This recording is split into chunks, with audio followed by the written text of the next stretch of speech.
नमस्कार मैत्रिणींनो, एव्हरीथिंग या चॅनलमध्ये आपणा सर्वांचे खूप स्वागत आहे. मैत्रिणींनो, तुम्हा सर्वांना संक्रांतीला वाण काय द्यायचं हा प्रश्न पडलाय का? तर आज आपण संक्रांतीला वाण काय द्यायचं याबद्दल माहिती पाहूयात. मकर संक्रांत हा सण जवळ आला की तिळाचे लाडू, वड्या, गुळाच्या पोळ्या, पतंग उडवणे याची जशी लगबग सुरू असते, तशी महिला वर्गात आणखीन एक गडबड असते. ती म्हणजे मकर संक्रांतीला हळदी कुंकवाला बोलवल्या महिलांना काय वाण द्यायचा. महिलांना दरवर्षी संक्रांतीला काय वाण लुटायचे असा प्रश्न साहजिकच पडतो.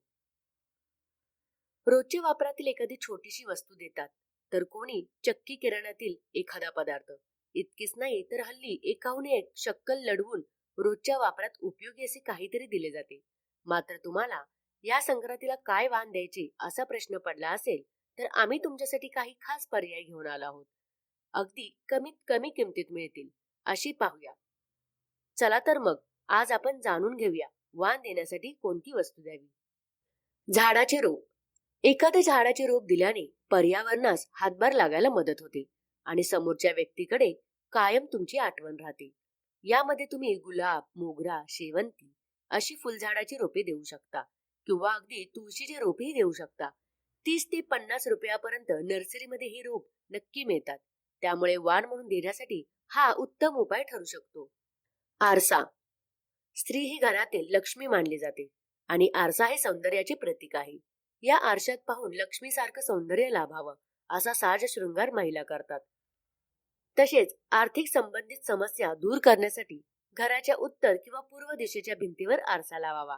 असे म्हणतात की या दिशेला आरसा लावल्यास व्यवसायात सुरू असणाऱ्या पैशाचीही संबंधित समस्या दूर होतात. तसेच अचानक धन लाभाची संधीही मिळते. त्यामुळे सुवासिनींना वाण म्हणून तुम्ही आरसा भेट देऊ शकता. बांगड्या. लग्नावेळी वधूच्या हातात ज्या बांगड्या घालतात त्यांना वज्र चुडा म्हणतात. हा सुद्धा लग्नामध्ये सौभाग्याचा अलंकार म्हणून वापरतात. तो चुडा हिरव्या किंवा पोपटी रंगाचा असतो. काही ठिकाणी तो लाल रंगाचा सुद्धा असतो. स्त्रियांच्या काही रोगांवर काचेच्या बांगड्यांचा चांगला उपयोग होतो. बांगड्या घातल्याने त्यांच्या चेहऱ्यावर तेज येते. आरोग्याच्या दृष्टीनेही बांगड्यांचा अनुकूल परिणाम होतो. बांगड्या घातल्यामुळे स्त्रिया आकर्षक दिसतात. धार्मिक मान्यतेनुसार ज्या विवाहित महिला बांगड्या घालतात त्यांच्या पतीचे वय वाढते. ज्या ठिकाणी महिलांच्या हातातील बांगड्यांचा आवाज राहतो त्या ठिकाणी देवी देवतांची विशेष कृपा राहते. आपल्या संस्कृतीत देवीलाही हिरवा चुडा चढवला जातो.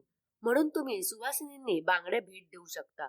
त्यामुळे घरामध्ये सुख, शांती, स्मृती राहते असे सांगितले जाते. कुंकू किंवा सिंदूर. लग्न झालेल्या स्त्रियांसाठी कुंकू हा सौभाग्य अलंकार मानला जातो. उत्तर भारतात कुंकवापेक्षाही भांग भरण्याला अधिक महत्व आहे. भांगात सिंदूर भरणे हे सौभाग्याचे लक्षण आहे. कुंकू लावताना भ्रूमध्य आणि आज्ञाचक्र यावर दाब दिला जातो आणि तेथील बिंदू दाबले जाऊन चेहऱ्याच्या स्नायूंना रक्त पुरवठा चांगला होतो. कुंकवामुळे वाईट शक्तींना आज्ञाचक्रातून शरीरात शिरायला अडथळा निर्माण होतो. कुंकू हे शक्ती स्वरूप आहे. त्यामुळे सुवासिनींना वाण म्हणून कुंकवाची डबी किंवा सिंदूर देणे शुभ ठरते.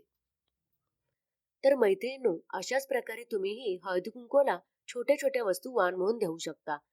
सर्वात महत्वाचं म्हणजे तुळशीचे रोप वाण म्हणून देणे सर्वात उत्तम आहे. तर मैत्रिणींनो, हा व्हिडिओ तुम्हाला कसा वाटला हे कमेंट करून मला नक्की कळवा आणि असेच विविध प्रकारचे व्हिडिओ पाहण्यासाठी आमच्या चॅनेलला लाईक आणि सबस्क्राईब करा आणि बेल आयकॉनला प्रेस करा. धन्यवाद.